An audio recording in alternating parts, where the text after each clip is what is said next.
Hey there. Welcome home tonight. I'm Nick, the real Nick from Chilling Lullabies. And I do not mean the building you are in right now. I mean home in your own body, home in your own mind, home in this moment of peace. These mysterious stories are going to guide you back home to yourself after a long day of being scattered everywhere else. You have been so far away from your own center. Tonight we bring you back. Just a few ads in the first 10 minutes only, then hours of homecoming ahead. If coming home to yourself becomes your nightly ritual, please subscribe and leave a like so others can find their way home too. Tell me where you are returning from tonight in the comments. You have been missed. Now let us walk through the door together and begin. The wooden sign overhead, "Welcome to Sycamore Heights," creaked against rusted chains that should have broken years ago. The sound was wrong for wind, too regular, too deliberate, like someone testing the hinges from inside the arch. Ryan stopped walking and looked at what was supposed to have been a neighborhood. Beyond the arch, streets extended in geometric precision, cul-de-sacs radiating from a central boulevard like spokes on a wheel, curbs and gutters intact, streetlights still standing at regular intervals though the bulbs had been gone for years. But there were no houses, just foundations. Hundreds of concrete slabs stretching into the haze, each one marked with wooden stakes and faded survey tape, except for one house. In the distance, maybe half a mile toward the center of the development, a single structure stood complete. 2 stories, tan stucco, red tile roof, a model home that had never had neighbors. Ryan had printed the directions from an urban exploration forum 3 days ago, but he'd known about the grid for years. Everyone in Riverside County knew about it. The way you know about a scar on the landscape you've driven past 100 times without really seeing. The development had broken ground in 1997 during the boom, had installed all the infrastructure, poured all the foundations, built the model home for the sales center, and then the money had vanished. The developer had gone bankrupt or been indicted or simply disappeared. The story changed depending on who told it. By 1999, the whole site was abandoned. Now, a decade after the developer's money vanished, it's in the desert scrub between Riverside and Moreno Valley, like a diagram of a place that would never exist. The legend was simple. If you sat in the master bedroom of the model home in complete silence, you would begin to hear a family living there. Footsteps in the hallway, water running in the bathroom, someone cooking downstairs, voices too muffled to make out words, the sounds of a normal suburban life that had never happened. Ryan had heard the story in high school back when the grid was still new enough that kids would drive out here at night to drink and scare each other. He'd never come then. But now he was 26, working overnight inventory at a Target in Corona, living in his mother's garage, spending his free time documenting dead places because it was easier than thinking about his own life. He'd been to abandoned hospitals, shuttered prisons, a resort in the San Bernardino Mountains that had burned in the 70s and never been cleared. The grid was supposed to be the best location in the Inland Empire. Multiple forum users confirmed the legend. Sit in silence, they said. Just sit there. You'll hear it. He walked down the main boulevard. The asphalt was intact, but weeds had broken through in hairline fractures, creating patterns that looked almost deliberate, geometric, repeating. The street names were still legible on the signs: Autumn Ridge Drive, Harvest Moon Court, Windermere Lane, Sagebrush Circle, names that suggested seasons and safety, the vocabulary of master-planned contentment. His footsteps echoed in a way that felt wrong for an open space. There were no birds, no insects. The November sun was flat and white, making everything look overexposed, washed out. His shadow was too sharp. The model home grew larger as he approached. It had a circular driveway with a center island, where ornamental grasses had died and turned to straw, a two-car garage with the doors closed, a small front yard of decomposed granite, and the skeletal remains of what had probably been rose bushes. The windows were intact, which struck him as unusual. Urban explorers and vandals usually broke windows first. The front door was painted burgundy, and there was a realtor's lockbox still attached to the handle, rusted solid but somehow purposeful looking, as if it had been placed there recently and then artificially aged. Ryan tried the door. It opened smoothly, the hinges silent. No rust, no resistance. Someone had maintained this lock, recently. Inside, the air was still and close despite the desert cold outside. The entryway had tile flooring in a saltillo pattern. The grout lines still clean. Beyond it, beige carpet in the living room, vaulted ceilings with exposed beams, a kitchen with oak cabinets, and a breakfast bar with 4 stools still tucked underneath. Everything was covered in a thin layer of dust, but nothing was broken. No graffiti, no water damage, no evidence anyone had been here in years except for the dust itself, which seemed too evenly distributed, too uniform, like it had been measured out rather than accumulated. He walked through the downstairs slowly, photographing everything. The rooms were empty but purposeful. Living room with built-in entertainment center, formal dining room with a chandelier still hanging, kitchen with appliances still installed, powder room with a pedestal sink, and a mirror that showed his face too clearly for a 10-year-old mirror in an abandoned house. At the back, sliding glass doors looked out onto a small concrete patio and a square of dirt that had been meant for a yard bordered by a wooden fence that had weathered to silver. Beyond the fence, more empty foundations stretched in rows that created optical illusions. Parallel lines that seemed to converge and separate depending on where he stood. In the kitchen, he opened cabinets. Empty but clean inside. Shelves lined with contact paper that showed no signs of peeling. He checked the refrigerator, unplugged, door propped open with a stick, interior spotless. The stove knobs turned but produced no gas. The faucet handle moved, but no water came out when he tried it. Everything was intact but disconnected, a display home waiting for a family that would never arrive. Except someone had been maintaining it. The more he looked, the more certain he became. The baseboards were clean, no cobwebs anywhere. The window tracks showed no dust buildup. In the powder room, the toilet bowl had no rust ring. The house was preserved, not abandoned. The distinction made his skin feel tight. The staircase was carpeted in the same beige. Ryan climbed to the second floor, testing each step. No creaks. The carpet felt new under his shoes, the pile still thick. Upstairs, the hallway stretched in both directions. 3 bedrooms, 2 bathrooms, and at the end of the hall, the master suite. All the doors were open except one, and the second bedroom on the left. That door was closed. He hadn't closed it. He was certain he was the only person here. He opened it anyway. Inside, an empty room, identical to the others.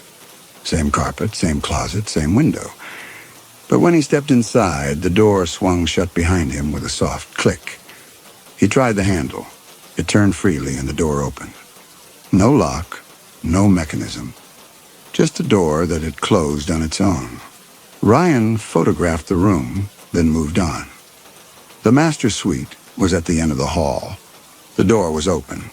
Inside, the room was maybe 15 by 20 feet, with an alcove for a bed and a large window facing the street. There was a walk-in closet and an attached bathroom visible through another doorway. The carpet here was thicker, a shade darker, the color of wet sand. He sat down in the center of the room, his back against the wall opposite the window.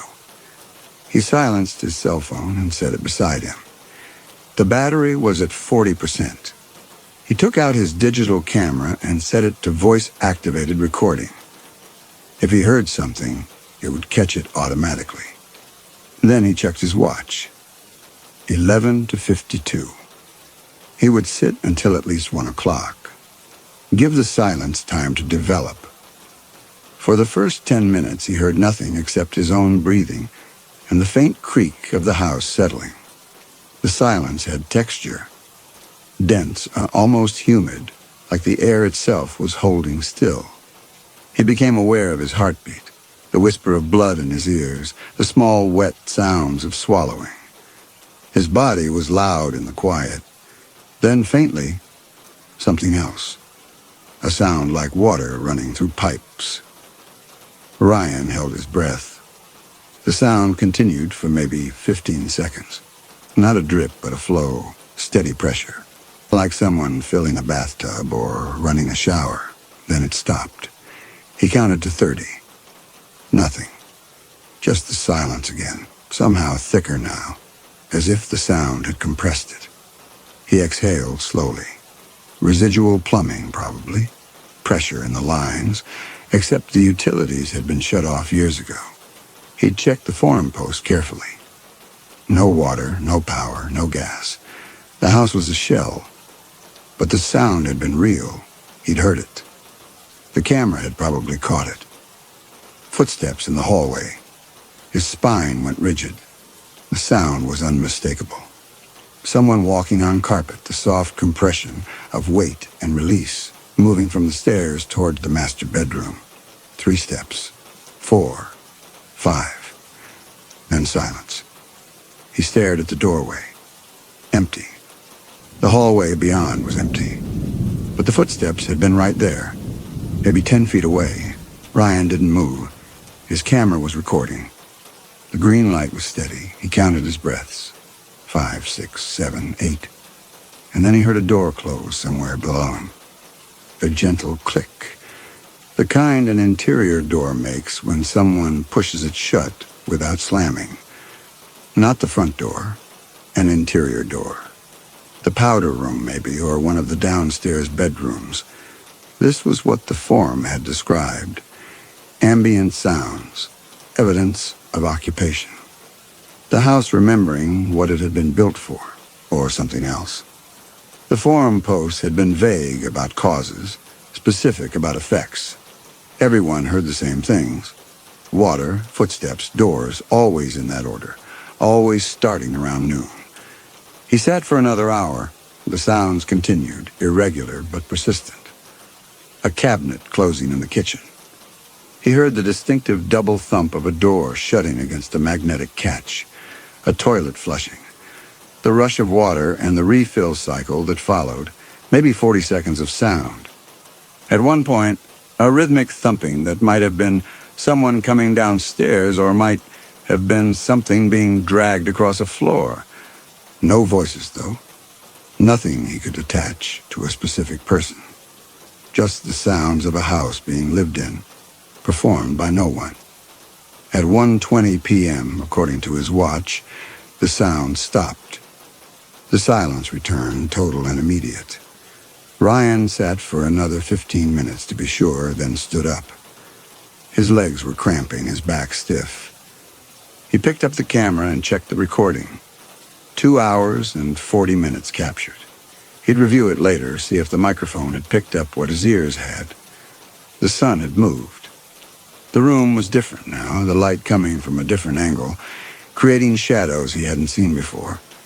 The window faced west. He was certain it had faced west when he arrived. But the light was coming from the wrong direction, as if the sun had shifted north. He looked at his watch again. 1:23 p.m. That was right. The sun should be south-southwest. But the light in the room was coming from almost due west, low and orange like late afternoon. He checked his watch a third time. 1:24 p.m. He pressed the button to cycle through the display. Date, time, stopwatch. November 14th, 2009, 1:24:33 p.m. Saturday. And that was correct. He'd arrived Saturday morning. Today was Saturday. But the light outside suggested 4 or 5 p.m., not 1:20. He stared at his watch face. The second hand swept smoothly around the dial, ticking off seconds that might or might not be seconds. Was the mechanism keeping actual time or just keeping consistent time? If they could manipulate his phone's clock, if they could compress months into what felt like days, could they alter the frequency of a quartz movement? Make 60 seconds feel like 60 seconds while actually being 90 or 30? The watch was a Timex. Quartz movement, battery-powered, just as manipulable as anything else electronic. Ryan lowered his wrist. He couldn't trust the watch anymore. Couldn't trust that time was moving at the speed time was supposed to move. Ryan turned away from the window. Probably some atmospheric effect. Desert light could be strange, especially in November. He was overthinking it. He'd gotten what he came for. Sounds, recordings, evidence. Time to go. He walked downstairs. The house was silent now, empty in a way it hadn't felt empty before. As if whatever had been making the sounds had left, vacated. In the kitchen, he stopped. There was a smell, faint but unmistakable. Onions and garlic and tomato, the smell of pasta sauce cooking. Not old, not residual, fresh, current happening now. He opened the oven. Nothing inside. He checked the stove. All 4 burners cold, no pots or pans. He opened the refrigerator again. Empty, unplugged, the interior temperature the same as the room, but the smell persisted. Concentrated near the breakfast bar, where the 4 stools were still tucked neatly underneath. Ryan moved through the living room, the dining area, checking windows, checking corners. Everything was exactly as he'd found it. No evidence of intrusion, no footprints in the dust except his own. But the dust itself looked different now. Less uniform, disturbed in places. Near the entryway, a line of footprints that weren't his. Smaller, narrower, bare feet. He followed them. They led from the stairs to the powder room, then back to the stairs, then disappeared. He opened the powder room door. The pedestal sink was dry. The mirror showed his face, pale and tight-looking. But there was condensation on the mirror's edge, as if someone had run hot water recently, and the steam had fogged the glass. Ryan left the bathroom and stood in the entryway, trying to think. The sounds were explained by the legend. Houses settling, pipes, acoustic phenomena. But bare footprints? Condensation? The cooking smell? Those weren't sounds. Those were physical evidence. He went back to the kitchen and looked more carefully. The breakfast bar had 4 stools. He counted them. 4. But when he'd photographed the kitchen earlier, there had been 4 stools, and now there were 3. One was missing. He checked his camera, scrolling back through the photos. Kitchen, breakfast bar, 4 stools. He counted the current stools again. 3. Someone had taken a stool while he was upstairs. While he was sitting in silence, someone had come into the kitchen and removed a piece of furniture without him hearing it. Ryan's hands were shaking. He set the camera down on the counter and pressed his palms flat against the granite. Cold, solid, real. He was not imagining this. The stool was gone. The footprints were real. The condensation was real. He turned slowly, scanning the kitchen, the living room, the dining area. Empty, silent, but wrong. The wrongness was everywhere now, concentrated, undeniable. Someone else was in this house. Someone who could move silently. Someone who knew he was here. He picked up his camera and moved toward the front door. Time to leave. Time to get out and think about this somewhere else. But when he reached for the handle, the door wouldn't open. Not locked. The handle turned freely. But the door wouldn't budge, as if something was pressed against it from outside, holding it shut. Ryan stepped back. He tried the sliding glass doors at the back of the house. Same thing. Handle turned, latch released, but the door wouldn't slide. Not stuck. Held. He put his shoulder against it and pushed. Nothing. The door might as well have been welded shut. He went back to the front door and tried again, putting all his weight into it. The door shuddered but didn't open. He looked through the peephole. Outside, the circular driveway was empty. No car blocking the door. No visible obstruction. Just the empty grid beyond, foundations and streets and flat white sun. Ryan checked his phone. 1:52, no signal. That was expected. The grid was remote, cell coverage was spotty, but he'd had one bar when he arrived. He was certain he'd had one bar. Now the phone showed no service, not even searching. Just a blank signal indicator, as if the phone couldn't detect any towers at all. He tried the windows, all of them. Ground floor, every room. None of them would open.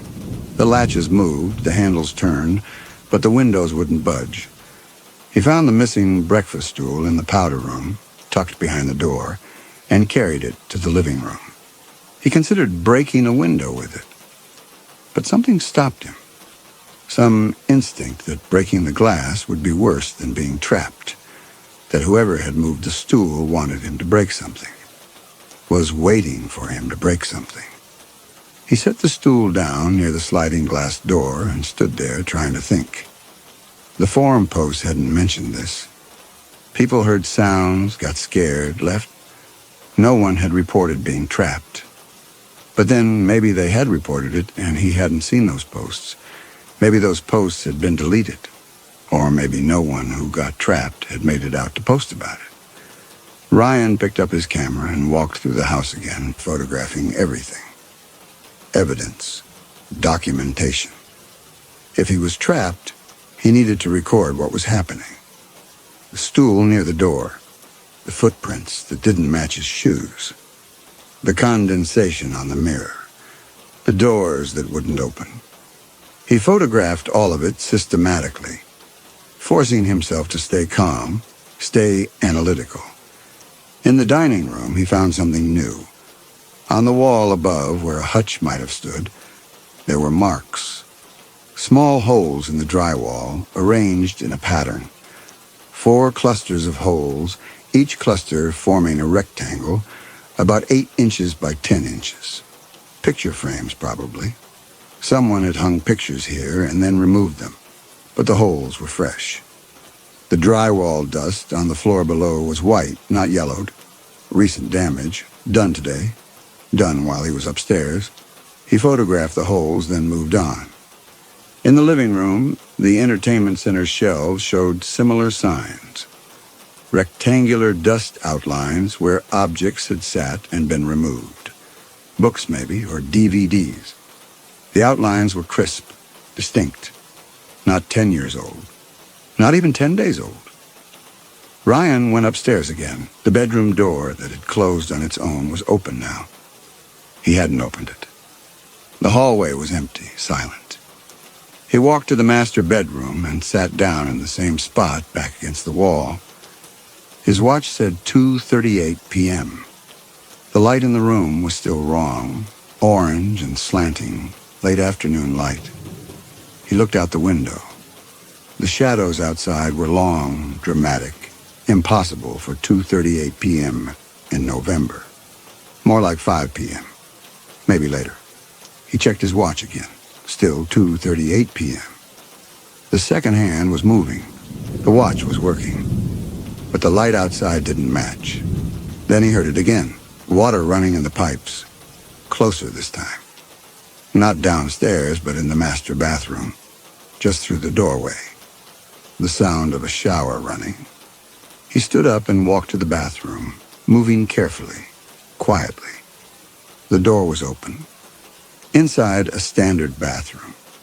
Vanity with 2 sinks, toilet, separate shower with glass doors, jetted tub, all of it empty. But the sound of running water was loud, immediate, coming from the shower. Ryan reached out and touched the shower door. Cold. He slid it open. The stall was empty, dry, no water. But the sound continued, echoing off the tile, the acoustics perfect. He reached in and touched the shower head. Dry. The sound stopped. He backed out of the bathroom and returned to the bedroom, sat down again, picked up his camera. The green light was off, and he pressed the power button. Nothing. The battery was dead. But he'd checked it 20 minutes ago. 40% charge. The camera shouldn't be dead. He picked up his phone. Dead. Black screen. He pressed the power button, held it down. Nothing. The phone was dead, too. Ryan sat very still, trying to control his breathing. Both devices dead. Both doors blocked. The light wrong. The house changing around him. Someone taking objects, leaving footprints, making sounds. Someone who wanted him to know he wasn't alone but wouldn't show themselves. He thought about the legend, the sounds of a family. But the forum posts had always described it as residual, as harmless, ghosts maybe, or acoustic phenomena. Not this, not physical presence, not entrapment. Unless the forum posts were wrong, unless they'd been wrong on purpose. Ryan stood up and walked to the hallway. He called out. His voice sounded flat, absorbed by the carpet and walls. No echo, no response. He called again, louder. Nothing. He went to the second bedroom, the one with the door that closed on its own. Opened it. Empty room. But on the floor, in the center of the room, there was something that hadn't been there before. A piece of paper. White, letter-sized, folded once. Ryan picked it up. The paper was clean, new. He unfolded it. Inside, handwritten in blue ink, a single sentence. "We know you're trying to leave." He read it twice, 3 times. The handwriting was neat, precise as typeset. Block letters, no signature. He turned the paper over. Blank. Just that one sentence. Ryan folded the paper and put it in his pocket. His hands were steady now. Fear had burned through to something colder. Someone was in the house with him. Someone who could write notes, move objects, block doors. Someone who was watching him. He went back downstairs and checked the kitchen. The cooking smell was gone. The breakfast bar now had all 4 stools again. He counted them. 4. He counted them again. Definitely 4. The stool had been returned while he was upstairs reading the note. Ryan moved to the pantry closet and opened it. Empty shelves. But the floor of the closet looked wrong. He knelt down and ran his fingers over the carpet. There was a seam. A small, square outline, maybe 3 feet across. The carpet had been cut and replaced, the seam barely visible unless you were looking directly at it. He pulled at the edge. The carpet lifted easily. Beneath it, a plywood panel. And beneath that, when he pulled the panel up, a trapdoor with a recessed metal handle. Ryan pressed his palm flat against the plywood. He could feel it. A faint vibration, low frequency, almost subsonic. Something running below, a motor or ventilation system. Ventilation, maybe, or a generator. The vibration was steady, rhythmic, like a heartbeat in the floor. And when he leaned closer to the seam where the trap door met the frame, he could smell it. Recycled air, filtered, slightly metallic. The smell of an enclosed space with artificial circulation. The cooking smell was coming from below, not cooking, not pasta sauce. Something else, something living and warm. He sat back on his heels. A trap door. In an abandoned model home. In a development that had been empty for 10 years. He thought about the forum posts, the legend, the sounds. All of it designed to bring people here, to this house, to this trapdoor. He looked at the handle for a long time. The metal was cold under his fingers.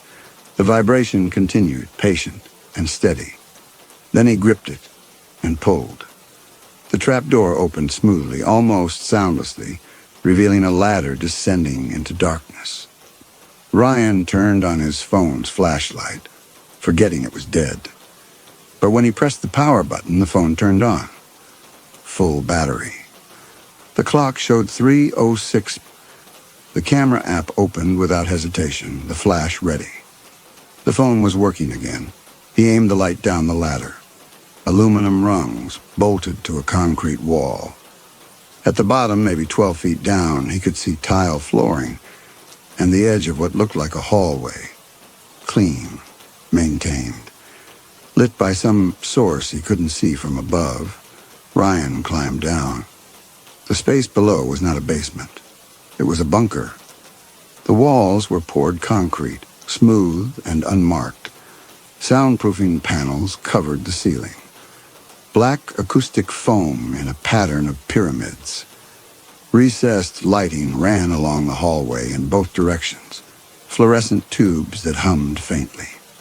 The sound barely audible, but persistent. The air smelled recycled, filtered. Cool, but not cold. The hallway extended in both directions.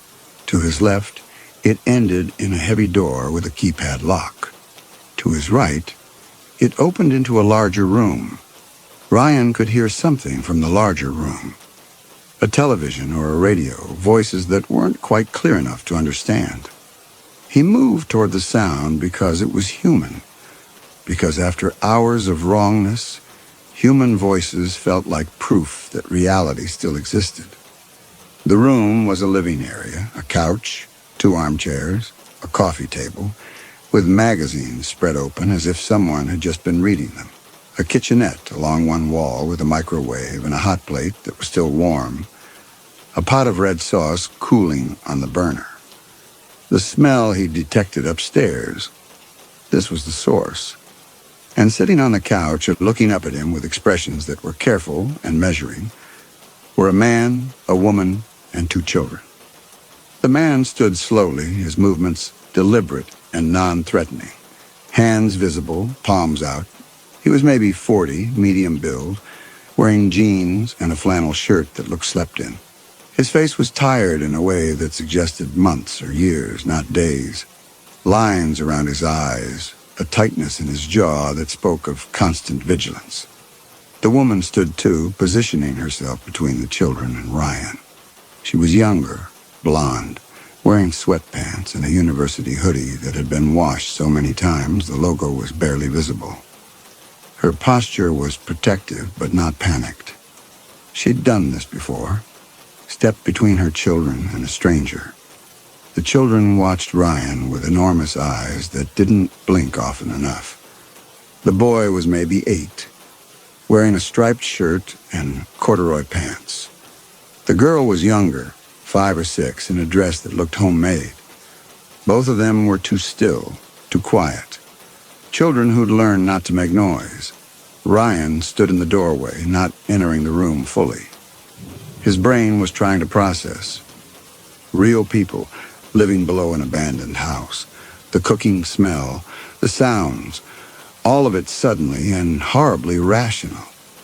Not ghosts, not phenomena. People. Living people. The man started to speak, and Ryan heard something in his voice immediately. A rehearsed quality. Too smooth. The cadence was wrong. Not the halting, uncertain rhythm of someone explaining an impossible situation, but the practiced flow of someone who delivered this explanation before. Multiple times. The man's voice had the clarity of a tour guide, the precision of a prepared statement. The woman joined in after exactly 3 sentences, picking up the narrative without interrupting, without the usual overlap and collision of 2 people talking. They tag-teamed, back and forth, never speaking over each other, never pausing to think or search for words. Their delivery was synchronized in a way that real conversation never was. The man introduced himself as Stephen, a former journalist. The woman was Linda, his wife, a research immunologist. They said they were refugees, political dissidents. Linda had found evidence of pharmaceutical price fixing. Stephen had been investigating the same companies. They'd tried to go public. They'd been threatened. They'd run. They'd found the grid by accident. They'd been here 3 years. They needed help. They needed someone who knew they existed. The story came out in clean paragraphs, complete thoughts. He didn't stutter and didn't backtrack. no contradictions anywhere. Ryan listened to the words but heard the performance underneath them. The man's voice never wavered. The woman's voice never broke. They told him about running from pharmaceutical companies, the way someone might describe a plot summary of a movie they'd seen. Present but distant, invested but detached. And there were details that didn't quite fit. The woman mentioned her daughter being followed from school, but the girl sitting on the couch looked too young to be in school 3 years ago. The man said they'd been living on solar panels hidden in the foundations, but Ryan had walked past hundreds of foundations and seen no panels. They said they cooked at night to stay quiet, but the sauce on the hot plate was still warm at 3 p.m. Ryan didn't interrupt. He let them finish.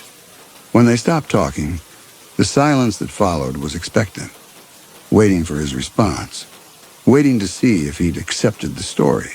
He nodded, not agreement, just acknowledgement that he'd heard them. The man asked if Ryan wanted to see the rest of the bunker, understand the space better. The offer sounded like a script line. Ryan nodded again.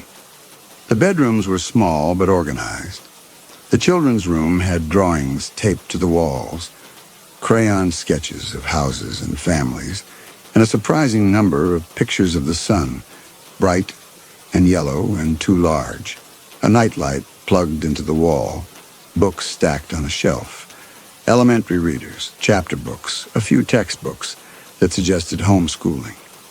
The adults' room was spare. A bed, a lamp, a closet with clothes hung carefully, bare walls. Whatever had identified them before this, photos, decorations, personal objects, all of it gone.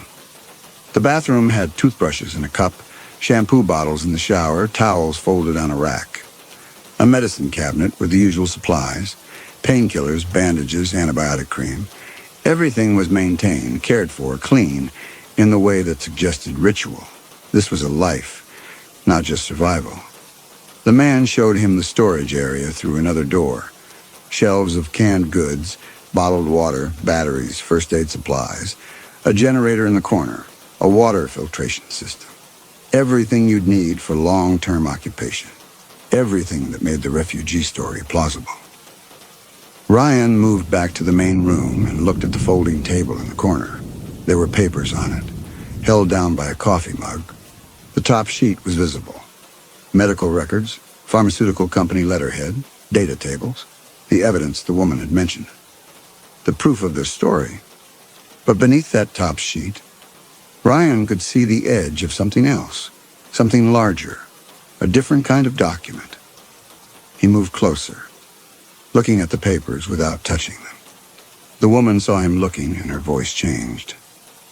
Not much, just a slight shift in register, less rehearsed, more careful. She started to say something about documentation, about keeping records, about asylum applications. But Ryan was already lifting the medical records. The sheet beneath was a blueprint. He spread it open on the table. The paper was large, maybe 3 feet by 4 feet, folded several times. Architectural plan. Professional drafting. Recent. The paper was crisp, the ink unfaded.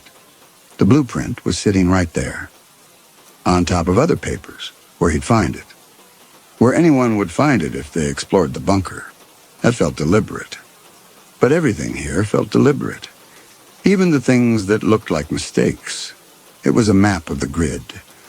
The entire development mapped in precise detail. Every street, every foundation, every utility line, drainage systems, power routing, water mains. But there were additions in red ink that didn't match the original design. Notations, symbols, dates, and coordinates, and in the corner, a legend block with text that made the air change texture. Sycamore Heights, Behavioral Research Facility, Site Plan, Confidential, Subject Isolation Protocol, Phase 3, University of California Institute for Cognitive Studies. Not a housing development, a research facility. Ryan turned slowly. The man and woman were standing very still. Their expressions hadn't changed, but their posture had. Weight forward slightly, balanced, ready. Children were gone. He hadn't heard them leave, but they'd slipped through one of the doorways, vanished, the way they'd been trained to vanish. The woman spoke first. Not Linda. Just a woman who'd been playing Linda. Her voice was different now, professional, clinical. The exhaustion burned away. She said it wasn't what he thought, but the way she said it made clear that it was exactly what he thought. The man, not Stephen, moved to the blueprint and pointed at the perimeter markings. Red lines forming a boundary around the entire grid, extending maybe a mile in each direction. His voice had changed too. No more tour guide warmth, just information delivery. He explained the controlled environment, the observation stations disguised as utility infrastructure, the isolation benchmarks, all of it in the same measured tone you'd use to describe any experimental setup. Detached, scientific. The woman said Ryan's name. She said it clearly, with certainty, as if she'd known it all along. He hadn't told them his name. He'd been careful not to tell them his name. She explained that they were psychologists, behavioral researchers, UC Riverside in partnership with DARPA. The grid was designed to study isolation tolerance for long-duration missions, space, submarines, Arctic stations. They needed to understand how humans respond to prolonged solitude. How long before perception breaks down? How the mind protects itself through constructed narratives. Subjects were recruited through forum posts, she continued. Urban explorers, loners, people already isolated from family and community, people who wouldn't be missed immediately. The forum posts were carefully crafted, compelling enough to attract curiosity, vague enough to seem authentic.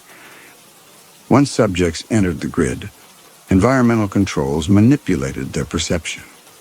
Road signs changed overnight. GPS signals were blocked or rerouted through their own system that showed false locations. Landmarks moved. Calendars were manipulated through their phones and computers. Clocks desynchronized. Subjects thought they were leaving and returning, thought they were exploring different locations across the Inland Empire. But they were always in the grid, always in the controlled environment, always being observed. The man said Ryan had been in the grid for 6 months, April through November, that he'd been cycling through routines they'd designed, exploring different grid sectors that they redressed with different debris patterns and stages of decay to seem like different abandoned developments across the Inland Empire, posting on forums they maintained where every other user was a research account. Following a calendar on his phone that they'd adjusted to compress time makes 6 months feel like days. That he hadn't seen another real person since April. Not his mother in her condo, not coworkers, no one. That the bunker wasn't where they lived. It was an observation station. The grid itself, the endless foundations, the model home, the empty streets. That was the cage. That was where Ryan lived. That was where he'd been living. Ryan tried to access a memory, any memory. Driving to work yesterday and talking to his mother last week. Anything from the past 6 months that felt solid, specific, real. He thought about his mother's face. He could see it. General features, approximate age, the idea of her. But when he tried to remember something specific, something sensory, the memory felt flat, like a photograph, like a composite sketch. He couldn't remember the sound of her voice. Couldn't remember if she wore perfume or what it smelled like. Couldn't remember the layout of her condo. Wait, her condo? The woman had said condo, but he remembered a garage. He lived in her garage. He could picture it. Tools on the wall. His sleeping bag on an air mattress. Boxes stacked against. But when he tried to visualize the specific tools, they were generic. A hammer, a wrench. Stock images of tools, not actual objects with rust patterns or worn handles or specific brands. When he tried to remember what was in the boxes, his mind supplied the word boxes, but no contents. Just the idea of boxes, placeholder boxes, set dressing boxes. He tried to remember his last shift at Target, the Corona store. He'd worked there for how long? The number wouldn't come. He remembered the break room, generic tables, generic chairs, a refrigerator, a microwave. But no specific conversations, no coworkers' names, no manager's face, no smell of reheated food or burnt coffee. Just the idea of a break room, a template. Ryan went to the powder room and looked at himself in the mirror. His beard was trimmed. Not 6 months of growth, maybe 3 days' worth. His hair was recently cut, neat around the ears. His shirt was clean. No 6 months of desert dust or sweat stains, no weathering. Someone had been maintaining him, grooming him like a lab animal, washing his clothes, keeping him presentable while he cycled through routines he didn't remember. The woman was watching his face. She could see him testing his memories. She said this was normal. The mind constructs protective narratives under isolation, fills gaps with plausible details. The brain doesn't know it's creating fiction. It experiences the false memories as real until you examine them too closely. She said this was the intervention phase, when they told subjects the truth. Most subjects rejected it, went back upstairs, resumed exploring. Their minds categorized this conversation as a hallucination or a bad dream. Within hours, they'd forgotten this room, these people, this blueprint. Some subjects accepted it and collapsed. Grief, rage, psychotic breaks. Those were failures. The study ended. Subject extracted, debrief, compensated, released with NDAs and therapeutic support. But a few subjects found a third option: integration, acceptance without surrender, understanding the situation but not being destroyed by it, adapting, finding meaning in constraints. That was what they were measuring. Resilience. How humans survive impossible situations by accepting them as the new possible. The man said Ryan could leave any time. The trap door was open. The door upstairs was unlocked. But where would he go? Ryan didn't answer. He climbed the ladder without looking back, pulled himself through the opening, replaced the panel, smoothed the carpet. His camera was in the master bedroom. He didn't check it. He walked downstairs through the kitchen where all 4 stools were tucked under the breakfast bar, through the living room, through the entryway. The burgundy door was unlocked. He pushed it open and stepped into white sunlight. The grid extended in all directions. Hundreds of foundations, geometric streets, no movement anywhere except heat shimmer. He turned left and started walking. For the first 10 minutes, he walked at a normal pace, controlled, measured, trying to map the streets, find the pattern, locate the boundary. But Autumn Ridge Drive curved back on itself after 3 blocks. Harvest Moon Court dead-ended into desert. Windermere Lane looped in a figure-8 that brought him back to the same intersection twice. He started walking faster, checking street signs. SH07, SH14, SH07 again. The same poles repeating, or poles with duplicate numbers. He couldn't tell. The foundations all looked the same. Concrete slabs, wooden stakes, survey tape in the same stages of decay. He started running, full sprint down the center of the boulevard, ignoring the streets, heading in what felt like a straight line toward the perimeter. His lungs burned, his legs crashed. He ran until his vision blurred and his mouth tasted like copper, and his shirt was soaked through with sweat. And the model home was ahead of him, not behind, ahead. He'd been running away from it, and now it was in front of him. 2 stories of tan stucco, red tile roof, burgundy door hanging open. Ryan stopped running, bent over, hands on his knees, trying to breathe. When he straightened up and looked around, he noticed something he'd missed before. The mountains in the distance. The San Bernardino Range to the north, the San Jacinto Range to the south. He'd been using them as reference points, markers to maintain direction. But they didn't shift perspective when he moved. He walked 50 feet to the right. The mountains looked exactly the same. Same angle, same apparent distance. He walked 100 feet to the left. No change. The mountains didn't parallax. They were static, like a painted backdrop, like a photograph on a curved screen. Ryan walked toward the nearest foundation and looked at the dirt between the slabs. Weeds growing in geometric patterns, not random distribution, planted rows, maintained. He knelt down and pulled one up. The root ball came free cleanly, dirt falling away to reveal a plastic container, the kind you'd buy from a nursery. Someone had planted these weeds, arranged them to look natural. He stood up and looked at the sky. Not the mountains, the sky itself.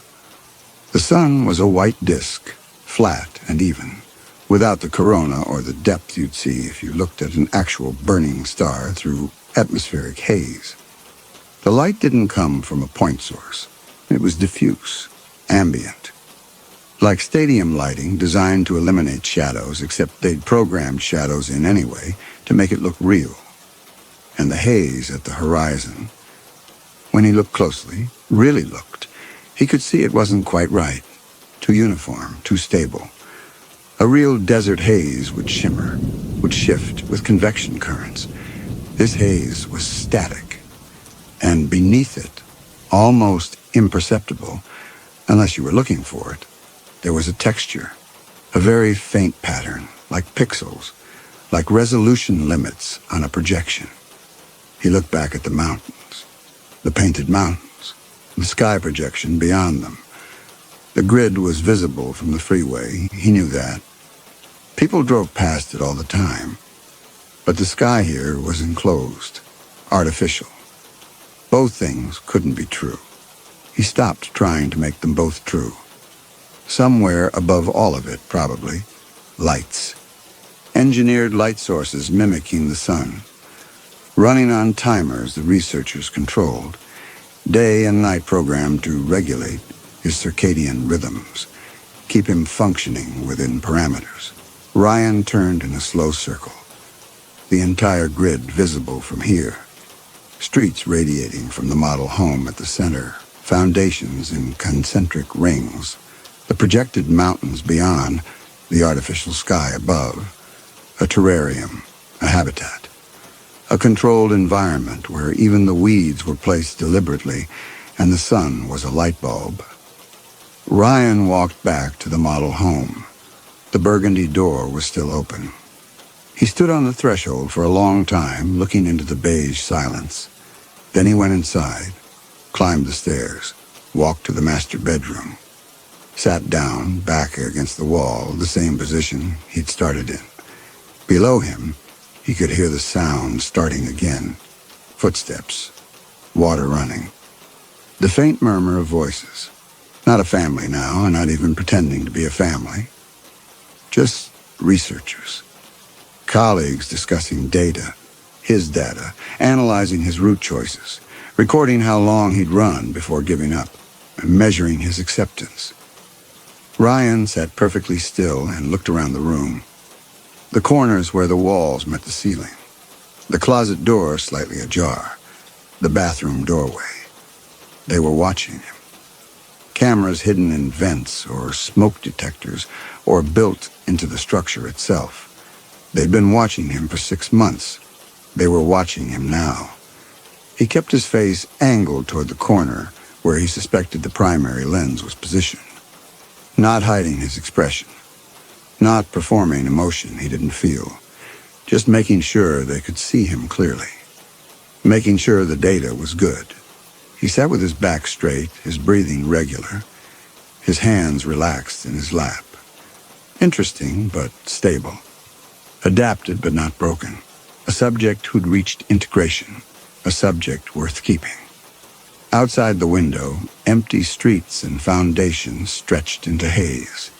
The sun was white and flat and would not set until they programmed it to set. The day would end when they decided it should end. and tomorrow would begin when they started the next cycle.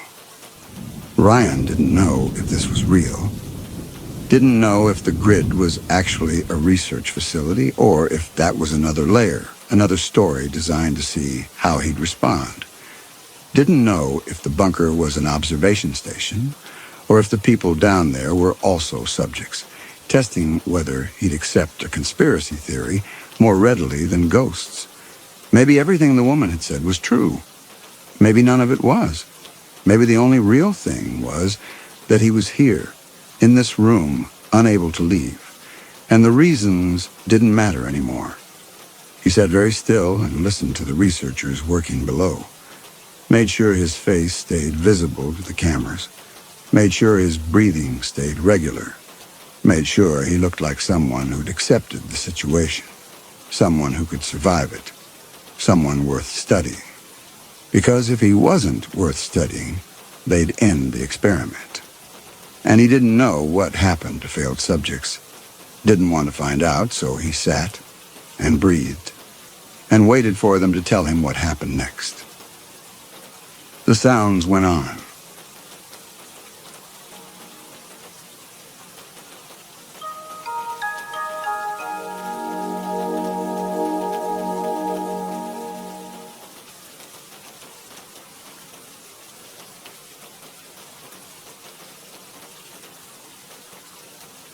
The hairline crack in the floor-to-ceiling glass ran diagonally from the eastern corner towards the roof line, and Evelyn Reeves' fingertips, bandaged, she noticed, though she could not remember why, traced its progress with the automatic specificness of someone who had done this specific kind of work for a very long time.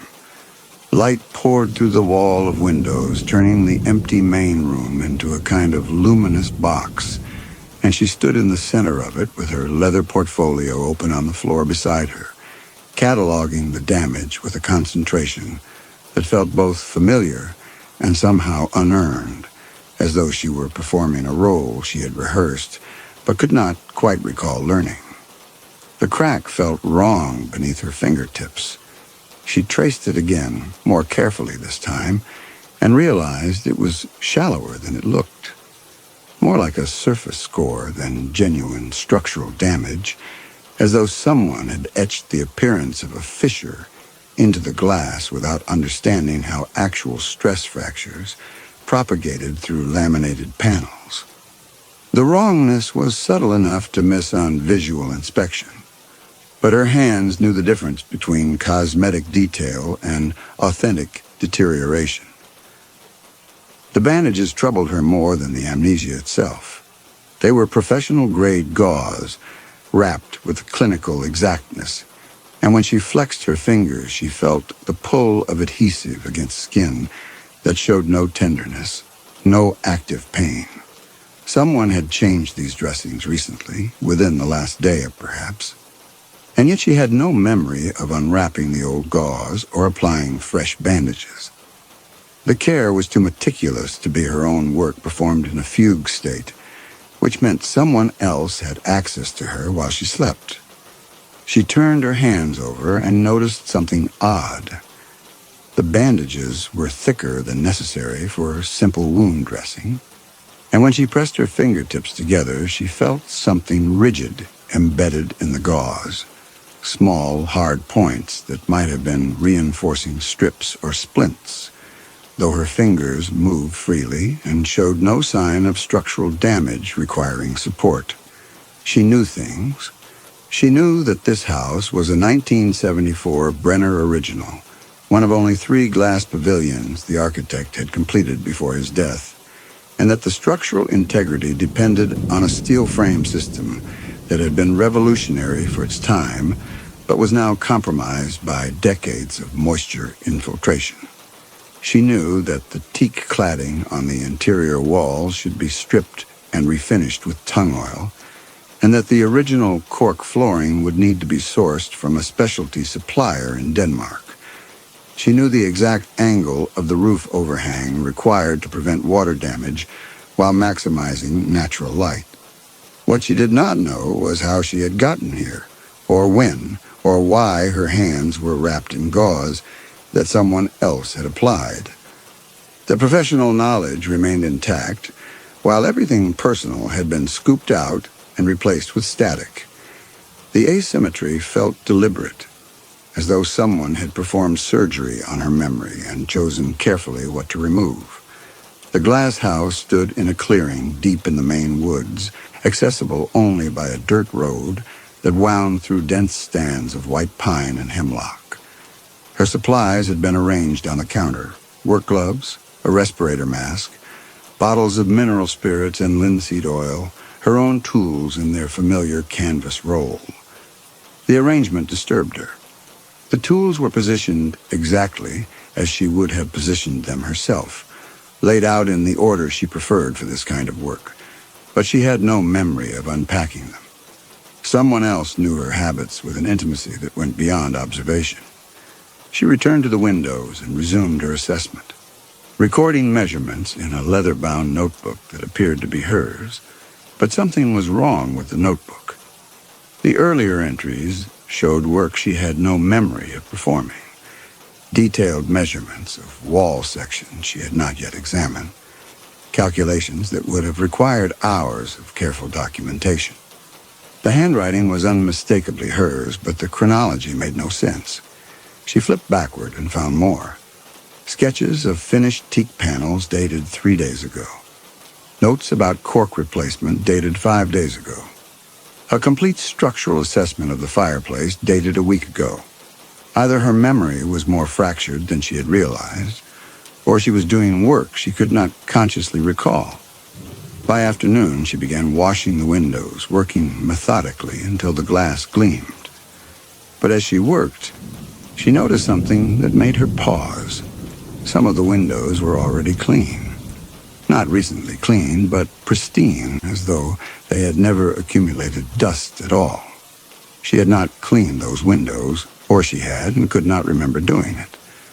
She worked until the light began to fail, then returned to the kitchen and opened the refrigerator to find it stocked with provisions she did not remember shopping for.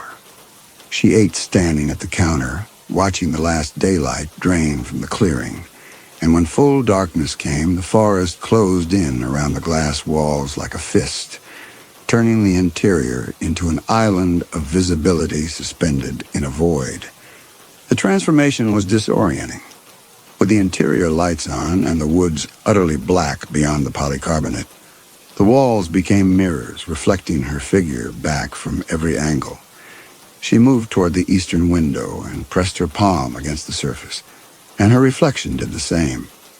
But beyond it, or perhaps within it, she thought she saw movement, a shape that shifted when she did not.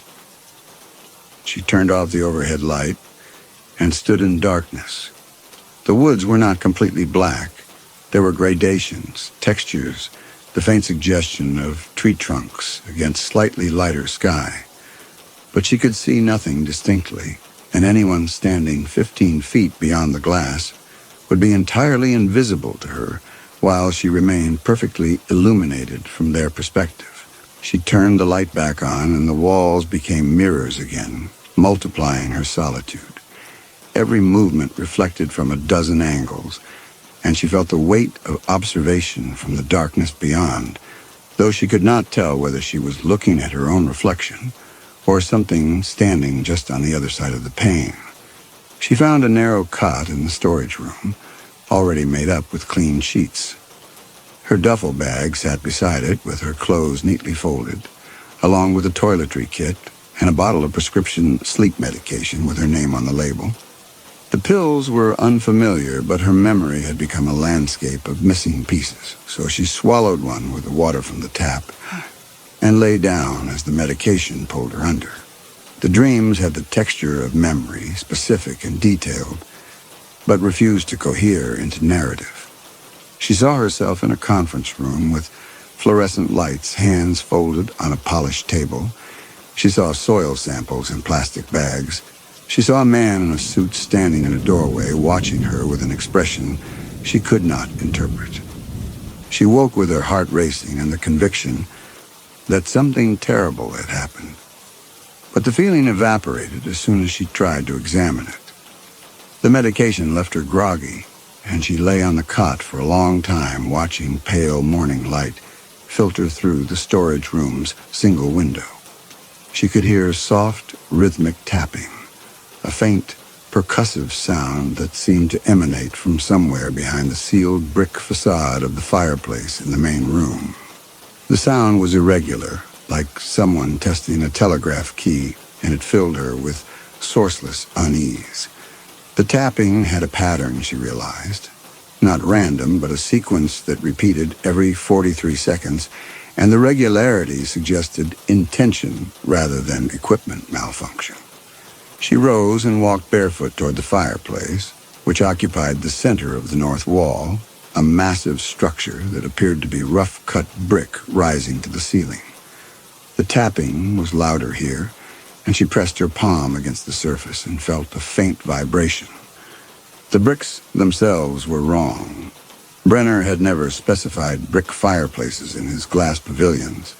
He considered masonry too heavy, too earthbound for structures meant to dissolve the boundary between interior and exterior. Yet here was a fireplace that violated his entire architectural philosophy, sealed and functionless.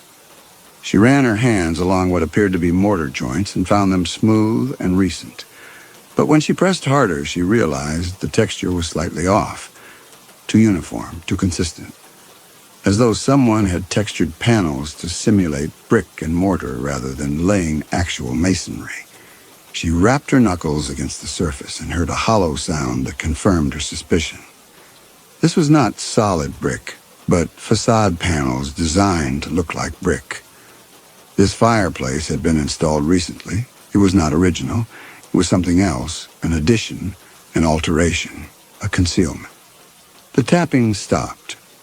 Then she saw the ceramic mug. It sat on the kitchen counter where she had left it the night before, but the mug had been shattered. She had knocked it off the counter while reaching for the bread, and it had struck the cork floor and broken into 5 distinct pieces.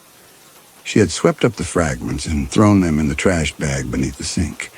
She remembered this clearly, the sound of the dustpan scraping against cork, the weight of the fragments in her palm. Yet here was the mug, intact, sitting beside the sink as though nothing had happened. She picked it up and examined it for cracks or glue lines, but the ceramic was smooth and whole. She opened the cabinet beneath the sink and pulled out the trash bag, empty except for the apple core and cheese wrapper from last night's meal. No ceramic fragments. She got down on her hands and knees and examined the cork floor where the mug had fallen, feeling for the tiny divots that impact would have left. The cork was undamaged, perfectly smooth. But something else was wrong with the floor. She pressed her palm flat against it and felt the texture, slightly too uniform, faintly synthetic, like high-end vinyl rather than natural cork. She had worked with the cork flooring before, knew the irregular density of genuine material. This felt manufactured, consistent, as though someone had tried to replicate cork's appearance without understanding its material properties. She sat back on her heels and felt the first real crack open in her certainty about what was real and what was not. She spent the morning stripping teak cladding from the interior walls, working with a heat gun and scraper. By noon, the first section gleamed with the warm honey color of raw teak, and she felt brief satisfaction. But when she consulted her notebook to record her progress, she found that someone, she herself apparently, had already documented this section as complete. The entry was dated 2 days ago in her own handwriting, with measurements that matched what she was seeing now. She walked the perimeter and found more evidence of work she could not remember. 3 sections of teak already stripped and sanded, the wood glowing with warmth. A 4th section, partially complete. Tools positioned exactly where she would have left them mid-task. She was further along in the restoration than she consciously knew. Days further. Perhaps weeks. The realization was more disturbing than the reset mug because it suggested her amnesia was not global but selective. Entire spans of labor vanishing from consciousness, leaving only the physical evidence of her own hands at work. She ate lunch, then noticed the pile of wood shavings she had swept into the corner yesterday was gone. Vanished entirely, the floor beneath it clean and gleaming. When she checked her notebook, she found an entry dated yesterday describing completion of the floor cleaning, written in her own hand. Someone was manipulating her memory, or she was doing work in automatic efficiency, while her conscious mind remained disconnected. She made marks. She took the pen from her portfolio and drew 3 small X's on the wall near the door, arranged in a triangle, each mark deliberate and visible. If someone was resetting the environment while she slept, the marks would disappear. The act of making the marks steadied her. It was a test, empirical and simple. That night she took another sleeping pill and lay in the dark. The tapping had returned, faint and persistent, working its way into her consciousness like a splinter. She thought about the mug. She thought about the notebook entries documenting work she could not remember. She thought about the bandages on her fingertips. Curiosity finally overcame her anxiety. She began unwrapping the gauze on her right index finger, moving slowly, peeling back the layers. What she found beneath made her breath catch. Not for what was there, but for what was not. The skin was unmarked. No wounds, no lacerations, no scars. Just smooth, healthy tissue that showed no sign of injury at all. But embedded in the final layer of gauze, pressed against her fingertip, was a small, hard disc, no larger than a watch battery. Metallic, clinical, clearly technological. She unwrapped the other fingers carefully and found the same. Unmarked skin, and in each bandage a small, embedded device positioned exactly over the fingerprint area. The bandages were not wound dressings. They were sensor arrays. Someone was monitoring her hands, tracking pressure points, movement patterns, perhaps even the minute muscle contractions that preceded conscious action. The devices would record everything her fingers did, every surface they touched, every gesture they made during the work sessions she could not remember. She rewrapped the gauze with trembling hands, positioning the sensors exactly as she had found them, and lay back on the cot. The sleep medication was pulling her under, but she fought it, trying to understand what the sensors meant. They were not treating her.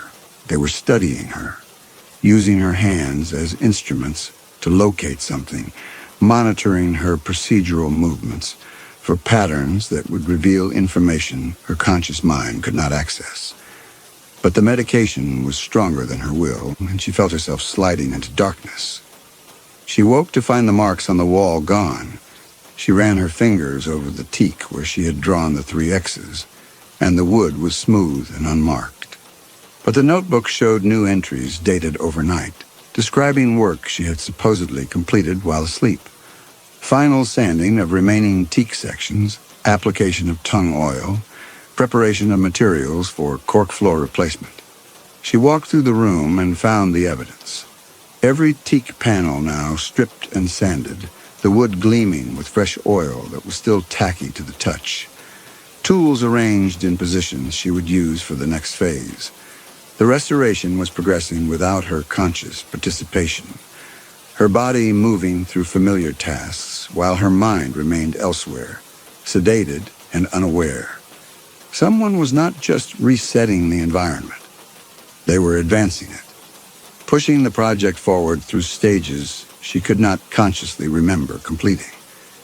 She began searching the house systematically. Near the fireplace, she found a section of wall that sounded hollow when she rapped her knuckles against it. She examined the teak panels more closely and found another wrongness. A knot pattern near the southwest corner was rotated 90 degrees from what she remembered. She had studied Brenner's original specifications, and this panel had been installed incorrectly. The wrongnesses were accumulating.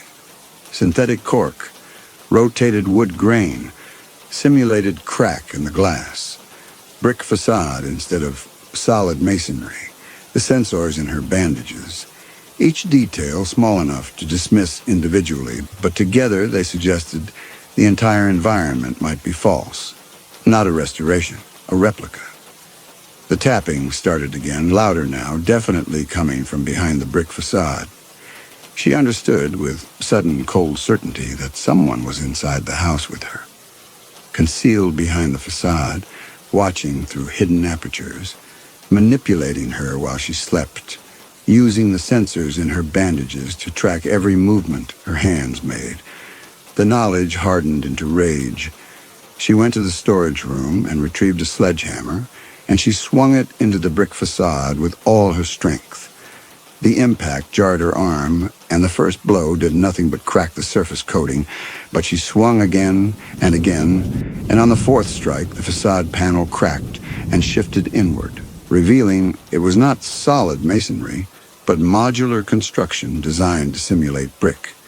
She wedged the hammer's claw behind the damaged panel and pried it loose, and it fell into the darkness on the other side, landing with a distant thud that told her the cavity was deeper than she had expected. She kept swinging. The facade panels began to fall away in sections, revealing a black rectangular opening, roughly 3 feet wide and 5 feet tall. Dust filled the air, and her bandaged hands ached. But she did not stop until the opening was large enough to see through. On the other side was darkness. Not a room at her level, but a vertical shaft descending into the foundation. She shined her flashlight down and saw a ladder bolted to the wall, leading down approximately 10 feet to what appeared to be a subterranean monitoring station. She could see the pale glow of computer monitors below, illuminating a small underground room carved from the foundation space. The screen showed surveillance feeds, the main room from 4 different angles, the kitchen, the storage room, the exterior clearing. One monitor displayed biometric data, heart rate, respiration, sleep cycles. Another showed a floor plan with a pulsing red dot corresponding to her current position. A third screen showed what appeared to be a hand movement tracking interface, with colored lines tracing the paths her fingers had taken across surfaces during recent work sessions. A fourth screen showed a timeline. Day 1, subject introduced to environment. Day 8, first autonomous work completion observed. Day 14, full project progression achieved under sedation. Day 21, current. She had been here for 21 days. A man sat at the desk watching the monitors. He wore a clean gray suit, and when the facade panel fell, he turned and looked up at her through the opening with an expression that was mildly resigned, as though this outcome had been anticipated. He stood, brushed dust from his sleeves, and climbed the ladder. He stepped through the opening into the main room and gestured toward the cot in the storage room, and she followed on uncertain legs. He sat on the edge of the cot and explained that she was not being tortured. 7 months ago, she had been in a severe car accident, traumatic brain injury, profound dissociative amnesia. Her family had hired a specialized therapeutic firm to construct this environment as part of experimental treatment. The glass house was a replica of her last restoration project, built from photographs with meticulous attention to detail. The progression of work was part of the therapy. While she slept, the therapeutic team guided her through restoration tasks, allowing muscle memory to complete the work while her conscious mind rested. The theory was that procedural behaviors without conscious interference could rebuild damaged neural pathways. The medications were standard post-traumatic sleep aids, facilitating deep therapeutic sleep for guided work sessions. The bandages contained biometric sensors that monitored her hand movements during the guided sessions, allowing the therapeutic team to track her progress and ensure she was performing tasks safely without conscious awareness. He showed her medical records, consent forms in handwriting that looked like hers, photographs of the accident scene, her vehicle crumpled against a massive pine, brain scans showing improvement. He explained she had been in a coma for 6 weeks. When she woke, she could not remember the previous 2 years, could not recognize her own family, could not perform simple tasks. The amnesia had been improving until 3 months ago when it plateaued. That was when the family contracted with his firm. He told her she was safe, that the confusion was temporary, that today's breakthrough, her rage, her demolition of the fireplace facade, was actually progress. Her conscious mind was beginning to integrate with the work her body had been performing. He asked if she had questions, and she found that she could not form them, the explanation so complete and the relief so overwhelming that skepticism felt impossible. He stood and told her she should rest, that the staff would seal the opening, that tomorrow she could return to her work with better understanding.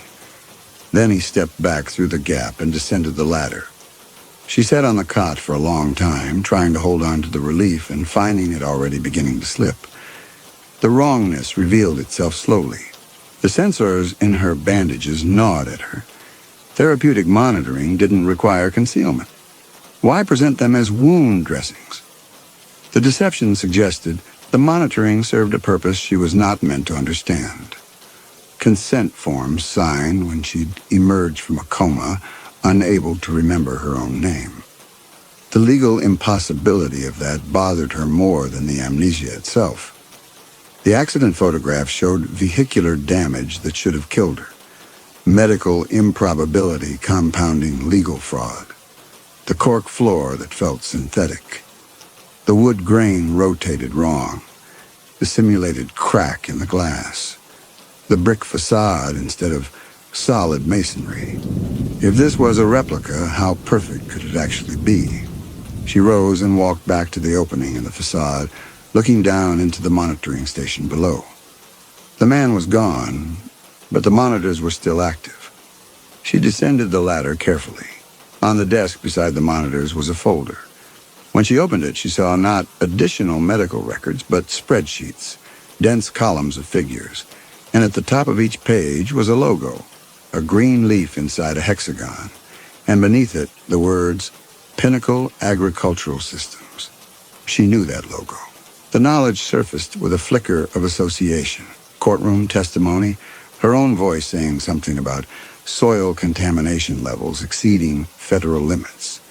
She looked at the monitors again and noticed the labels, not Main Room Camera 1, but Structure 7A and Subject Zone 3. The biometric display showed not patient vital signs, but target tracking active. A third screen showed what appeared to be a hand movement interface, with colored lines tracing the paths her fingers had taken across surfaces during recent work sessions, labeled Procedural Pattern Analysis Evidence Location Protocol. She began opening drawers. In the bottom drawer, she found printed emails. Subject progressing through late-stage restoration tasks under sedation. Hand movement sensors indicate repetitive touching patterns near southwest wall cavity and northwest support column. Recommend intensifying observation during final completion phase when behavioral patterns most likely to indicate target retrieval location. Counsel advises extraction must occur before subject regains episodic memory. Accelerate pharmaceutical protocol. Surveillance log October 14th. Subject performed structural assessment of kitchen support column during guided work session. Sensor data shows distinctive pressure patterns consistent with concealment site evaluation. High probability target zone identified. The emails spoke of targets and extraction and behavioral patterns, language that belonged to corporate security, not rehabilitation. She found references to forensic investigation, evidence compilation, grand jury testimony, a case number, and a pending indictment. In another folder, she found maps, aerial photographs of this property, with the glass house marked in the center, and the surrounding forest divided into numbered search grids. She found a personnel roster for project reclamation. Corporate security contractors, forensic psychologists, behavioral analysts. The man who had explained the therapeutic protocol was listed as Site Supervisor Interrogation Specialist. Interrogation, not therapy. She heard footsteps on the ladder and turned to see the man descending, no longer calm but watchful. He looked at the open folders and the emails in her hands. He told her she had misunderstood. The corporate logo was incidental. The firm contracted with multiple clients. The emails were taken out of context. His voice had changed. The clinical warmth was gone, replaced by something flat and transactional. She backed away from him. If this was not therapy, what was it? The answer came. They wanted something she had hidden. The emails mentioned target zones, extraction, hand movement sensor data. They were waiting for her body to lead them to something she had concealed. Something her conscious mind could no longer access, but her hands might reveal through procedural memory. The encrypted drive, soil samples, internal memos, whistleblower testimony. She had hidden it before the accident erased her memory of where. And now Pinnacle had built this trap, puppeteering her through the restoration to track where her hands instinctively moved, analyzing the sensor data for patterns that would reveal where she had hidden or would retrieve the evidence. She was a tool being used to locate what they could not find through conventional search. The man took a step toward her, and she bolted up the ladder. She ran through the opening toward the front door, but found it locked. She grabbed the sledgehammer and swung it at the nearest window. The hammer bounced off with a dull thud. The polycarbonate did not even crack, not glass at all. The entire house was a cage. She ran toward the storage room exterior door, locked. She threw her weight against it, but it did not budge. She was breathing hard, and she turned to find the man blocking the doorway. He explained that the perimeter was secure, that there were motion sensors throughout the property. Even if she managed to break through a door, she would not make it 50 yards before security arrived. He stepped into the storage room and closed the door, and when he spoke again, his voice had lost its veneer entirely. He told her the car accident had been genuine. They had not caused it, but they had taken advantage of it. Pinnacle's security team had been tracking her for months. When she was admitted to the hospital with severe head trauma and no immediate family present, they had moved her to a private facility. The amnesia had been a gift. The original house had been searched thoroughly, ground-penetrating radar, fiber optic cameras, and the drive was not there, which meant she had hidden it somewhere else, and the hand movement sensors would track where her fingers instinctively moved, revealing the procedural patterns that indicated concealment or retrieval locations. The replica had been built as a modular structure, designed for rapid assembly and disassembly. They would push her through the entire restoration sequence under deep sedation, monitoring the sensor data for distinctive pressure patterns and repetitive touching behaviors that would indicate where her hands expected to find or place something important. But Pinnacle's legal exposure was growing. The grand jury was moving forward. Without the physical evidence, the case remained circumstantial. If the drive surfaced, the case became criminal. If she cooperated, if she allowed the guided work sessions to continue, they would release her once the drive was recovered.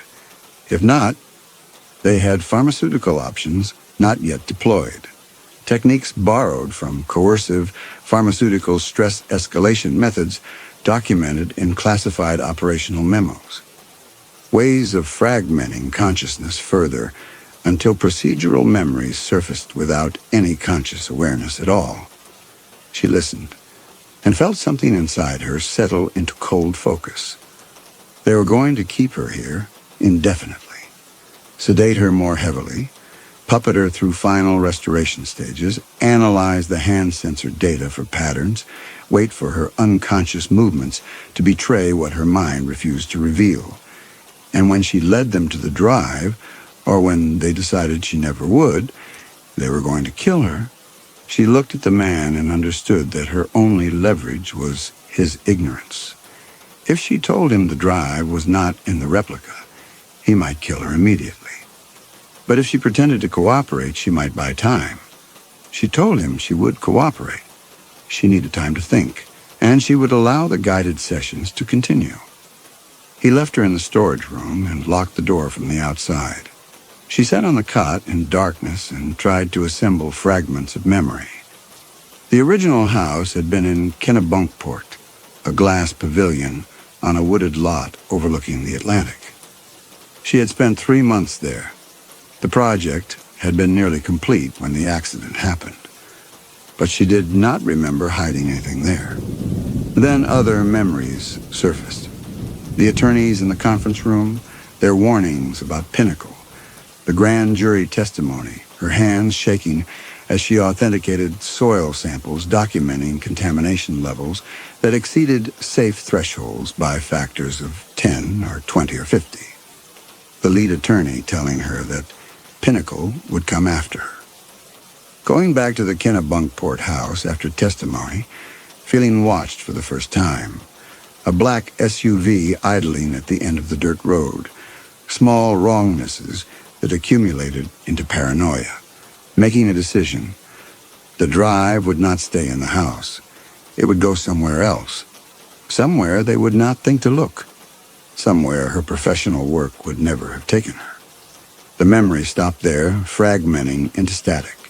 Morning came and the man returned. He told her the facade panels had been replaced, the opening sealed. The guided sessions would continue tonight with adjusted pharmaceutical protocols to deepen procedural access. She nodded and said nothing. She went to the main room and found it restored, the brick facade intact. The surveillance was invisible now, but she knew the monitoring station was there beneath her feet. The man watching the screens, analyzing the sensor data from her bandaged hands. The bandages had been changed while she slept. Fresh gauze, the sensors repositioned exactly over her fingertips. They had handled her while unconscious, accessed her hands, ensured the monitoring equipment remained functional. The violation confirmed something. They needed her hands intact. They needed the sensors working, which meant they still believed she could lead them to what they wanted. She picked up her tools and began working, moving deliberately while her mind turned over the problem. But now she was performing. Now she knew they were watching every movement, analyzing every micro-expression, monitoring her biometrics through the sensors, tracking the pressure patterns and touch sequences her hands made against every surface. The terror came from the constant effort to keep her heart rate steady, her breathing controlled, her movements natural. She worked on the cork floor, and as she moved, she consciously slowed her breathing, counting inhalations, forcing her pulse to settle. The sensors would detect elevated heart rate, and the biometric monitors in the underground station would alert them if her stress levels spiked with panic or deception. She had to appear calm, compliant, resigned. The performance was exhausting. Every gesture scrutinized, every pause analyzed for meaning, every touch recorded and mapped against a database of procedural patterns. She was playing chess in silence, and they were watching for any tell that might reveal her hand.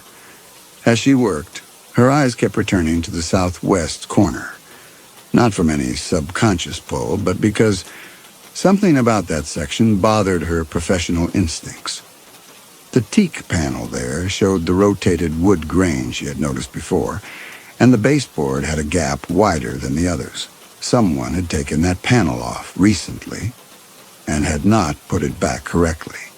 She knelt and examined the gap, running her fingers along the edge. She fetched a pry bar and worked it into the gap, and the panel came away easily, revealing a hollow space. The cavity was empty except for a layer of dust and a single USB drive, wrapped in a plastic bag and wedged into the corner. She stared at it, her mind refusing to process what she was seeing. She already knew this was a replica. She had deduced that days ago from the accumulated wrongnesses, which meant she knew with absolute certainty that she could not have placed this drive here. The house had been built while she was unconscious in Pinnacle's custody. What shocked her was not that the drive was fake. She had expected them to manufacture evidence eventually.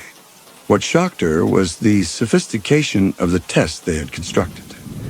They had built an entire modular house, monitored her unconscious hand movements for weeks through embedded sensors, analyzed the data for behavioral patterns, and then planted physical evidence in a location their algorithms suggested she might approach, all to observe her response when she found it. This was not interrogation. This was corporate surveillance at a level of exactness that made her stomach turn. If she found it and accepted it as plausible, handed it over, treated it as though it might be genuine, they would know her procedural memory was completely gone. Her hands would have shown no instinctive recognition of a wrong hiding location through the sensor data. She would be useless, disposable. But if she reacted with confusion, if her body language or biometric readings showed she recognized the location as implausible for concealment, that would prove her deep procedural memory was still intact. That somewhere in her unconscious understanding of how she worked, she knew this was not where she would have hidden something important. The sensors would pick up the micro-hesitations, the wrong pressure patterns, the absence of familiar retrieval movements. It would prove she was still worth keeping alive, still worth pushing through more intensive pharmaceutical protocols until her procedural memory finally revealed the real location through her unconscious hand movements. She heard footsteps and turned to see the man in the suit with two others flanking him. One carried a forensic evidence kit. The man gestured toward the drive in her hand. He told her she had done well, that her procedural memory was beginning to surface, that this represented significant progress. The drive would be logged as evidence recovered through therapeutic intervention.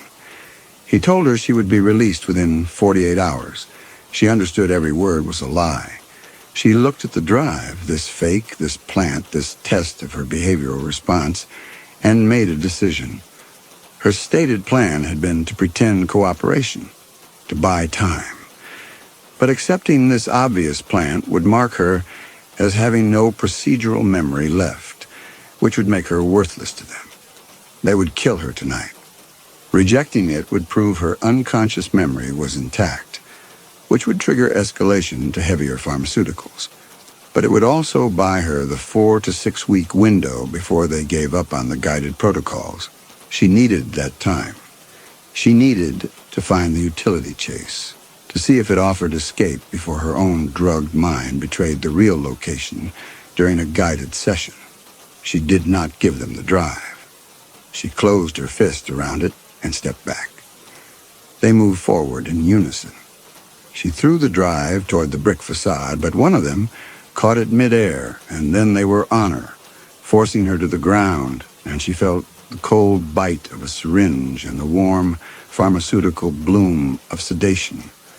The room tilted and grayed, and the last thing she saw was the man holding the drive up to the light. She had rejected it. She had proven her procedural memory still existed somewhere in her unconscious movements and pressure patterns. She had proven she was worth keeping alive. She woke in darkness. Her wrists were restrained, soft cuffs attached to the cot frame. An IV line ran into her arm. The door was locked. The bandages on her hands had been changed again, the sensors repositioned exactly over her fingertips. The intercom system in the ceiling was still transmitting. Someone had left it on, and voices were bleeding through from the monitoring station. The man in the gray suit. Subject behavioral response confirmed retention of deep procedural memory. Hand sensor data showed micro-hesitations indicating unconscious recognition of implausible concealment location. Recommend pharmaceutical enhancement. Increase sedation depth. Administer memory surfacing compounds. Monitor for involuntary disclosure. Another voice. Timeline constraints? Legal counsel projects 4 to 6 weeks before grand jury reconvenes. If subject does not surface location through guided protocols within that time frame, recommend advancing to coercive pharmaceutical stress escalation methods documented in classified operational memos. A third voice. What happens to the subject after extraction? Pause. Then, final disposition per standard protocol. Subject termination authorized upon successful extraction or protocol failure. Modular disassembly complete within 72 hours natural site restoration by end of month. The voices moved away. 4 to 6 weeks. The worst fear settled over her. Every night when they sedated her, the sensors recorded everything her hands touched. She was fighting two battles, escaping the physical house and preventing her own unconscious movements from betraying the hiding place through the sensor data. The restraints were soft cuffs, not metal, designed for safety during sedation, not security. She could slip them. The imperfections in the replica nagged at her. Synthetic cork, rotated wood grain, simulated crack in the glass, facade panels instead of masonry. If they had made errors in cosmetic details, they had likely made errors in structural elements. Brenner's original specifications included a utility chase behind the east wall, accessible through a panel near the ceiling. Part of the original design for accessing electrical and HVAC systems. If this was a replica built from photographs, they might not have known about it, might have sealed it over or built it incorrectly. The monitoring station was beneath the north wall. The utility chase would run along the east wall, separate systems. If she could reach it before the 4-week window closed, before her drugged hands gave them what they wanted, through the sensors morning came. The restraints were gone, the IV removed, fresh bandages, sensors repositioned perfectly. The door was still locked. On the floor was a tray with breakfast. They had been in the room while she slept. After an hour, the lock clicked. The man told her they would be adjusting the pharmaceutical protocols. More intensive sessions, deeper sedation, pharmaceutical compounds to enhance procedural memory access. She nodded. He led her back to the main room and told her to resume her work. She picked up her tools, but her eyes went to the east wall, 8 feet up, concealed behind teak cladding. If the panel existed, if they had built it at all, she worked slowly, methodically, performing her tasks while studying the wall's upper section. The teak panels extended to the ceiling, each one fitted flush. But near the northeast corner, she noticed something. A panel whose grain pattern didn't quite align with its neighbors. Not rotated like the southwest corner error, but offset by perhaps half an inch, as though it had been removed and reinstalled. She waited until the afternoon, when the surveillance angles would be less optimal, and dragged a stepladder from the storage room.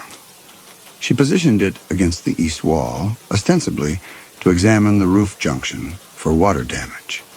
She climbed slowly, running her hands along the panels, and when she reached the misaligned section, she pressed gently against its edges.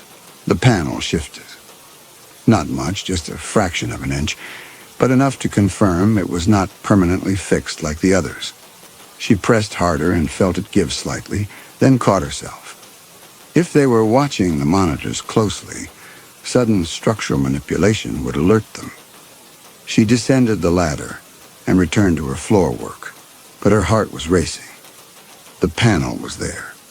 The chase might exist. If she could access it tonight, during the next guided session, when they sedated her heavily, no, that would not work. They would be monitoring the sensors, tracking her movements. Any deviation from expected restoration patterns would trigger intervention. She needed to access it while conscious, while they thought she was compliant and defeated. That night she was escorted back to the storage room. The lock clicked shut behind her. She heard footsteps approaching again. They were securing the soft restraints to the cot frame before leaving her for the night. The cuffs clicked into place, and then the footsteps retreated. She lay on the cot and did not take the sleep medication. She held the pill under her tongue and spat it into her hand when she was alone, then concealed it beneath the cot frame.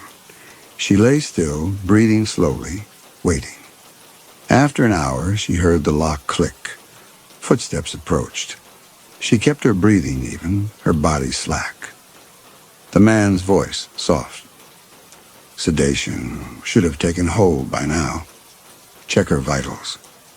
She felt fingers on her wrist, checking her pulse. She kept it steady through sheer will, counting heartbeats, forcing herself not to react when they lifted her hand, and repositioned the sensors in the bandages. They left the room and the lock clicked shut. She waited 30 minutes, then slipped the restraints, soft cuffs that yielded to steady pressure. She moved to the door and listened. Silence. The monitoring station was below the main room. If she moved through the storage room to the main room's east wall, the camera angles would make it difficult to see the upper section. She had minutes at most before they checked the monitors and saw her cot was empty. She stepped into the main room. The glass walls were black mirrors in the darkness, her figure multiplied and watching. She dragged the stepladder to the east wall and climbed, her hands finding the misaligned panel. She pressed, and it gave. She worked her fingers around the edges and pulled, and the panel came away, revealing a rectangular opening approximately 2 feet wide and 18 inches tall, just large enough to fit through. Beyond was darkness and the smell of dust and stale air. She pulled herself into the opening and found herself in a horizontal shaft lined with metal ductwork and electrical conduits. The space was cramped, barely wide enough for her shoulders, but it extended forward into darkness. She heard a shout from below. They had seen the empty cot or the open panel, she could not tell which, and she pulled the panel closed behind her and began crawling forward in absolute darkness. The shaft ran horizontally for what felt like 20 feet before it angled downward, connecting to a vertical section that descended through the wall cavity. She could feel metal rungs bolted to the shaft wall, a maintenance ladder built into the original design. She descended carefully, her hands finding each rung, until her feet touched a horizontal surface. She was in a crawl space beneath the foundation level. She could hear the generator humming nearby and feel fresh air moving through vents. If the original specifications held true, this space connected to an exterior access panel near the generator housing, a maintenance opening designed to allow service without entering the main structure.